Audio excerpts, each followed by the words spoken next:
এত পরিমাণে মুরগির জ্যাম হইছে যে বলার বাইরে। প্রচুর পরিমাণে মুরগির জ্যাম হইছে।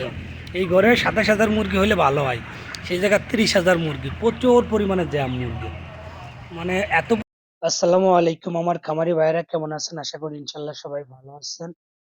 বন্ধুরা, অতিরিক্ত মুরগি ফার্মে উঠাইলে আপনার ভিতরে গ্যাস হয়ে যায়, এবং আপনার যে কাঠের ভুসি বা আপনার যেটা লেটার ব্যবহার করেন, লেটারটা মানে ভিজে থাকে, মুরগিগুলা মারা যায় গ্যাসের জন্য।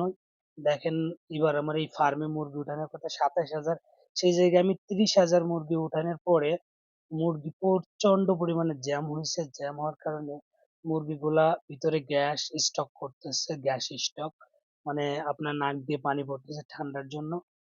মানে কি বলবো, প্রতিদিন কম করে ২০০-৩০০ করে মারা যাচ্ছে। তো আপনার একটু পাতলা করে মুরগি উঠাবেন, তাহলে মুরগিগুলা এক সামের হবে, খাবারগুলা ঠিক মতো খাইতে পারবে, পানিগুলা ঠিক মতো খাইতে পারবে। তো তার জন্য বলবো যে অতিরিক্ত লাভ করার চিন্তা করে বেশি মুরগি উঠাবেন না। বেশি মুরগি উঠাইলে আপনার মুরগিগুলা অতিরিক্ত মারা যাবে গরমের কারণে। আলহামদুলিল্লাহ, তারপর আমাদের এসি গুলা মোটামুটি ভালো আছে বলে তার জন্য মুরগিগুলা কম মারা গেছে। যেহেতু আমাদের মানে ভিতরে দুইটা এসি, এক একটা এসি ১০০ মিটার করে, দুইটা এসি ২০০ মিটার এসি আছে।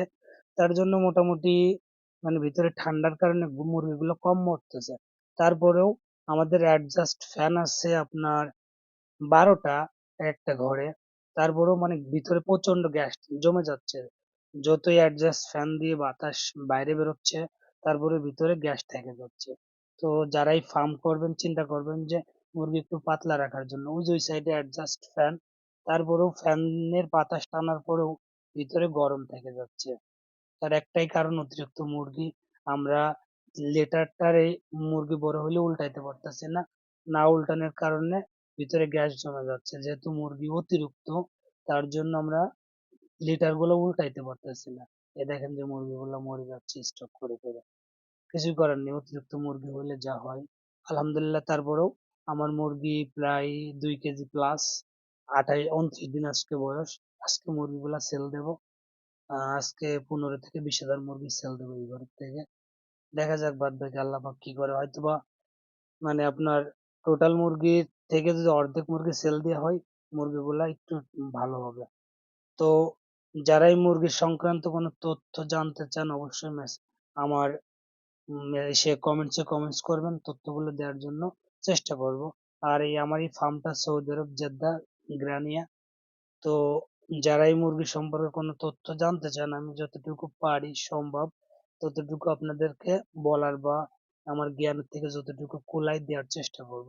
তো অবশ্যই যারা আমার ভিডিওটা দেখতেছেন, যদি ভিডিওটা ভালো লাগে তো অবশ্যই সাবস্ক্রাইব করবেন, পাশে থাকবেন, এবং নিত্য নতুন নতুন নতুন ভিডিও পাওয়ার জন্য আমার চ্যানেলটা সাবস্ক্রাইব করে রাখবেন।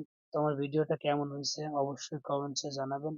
আর যারা মুরগি সংক্রান্ত কোনো তথ্য জানতে চান, তো অবশ্যই আমার কমেন্টসে জানাবেন, আমি দেওয়ার চেষ্টা করব।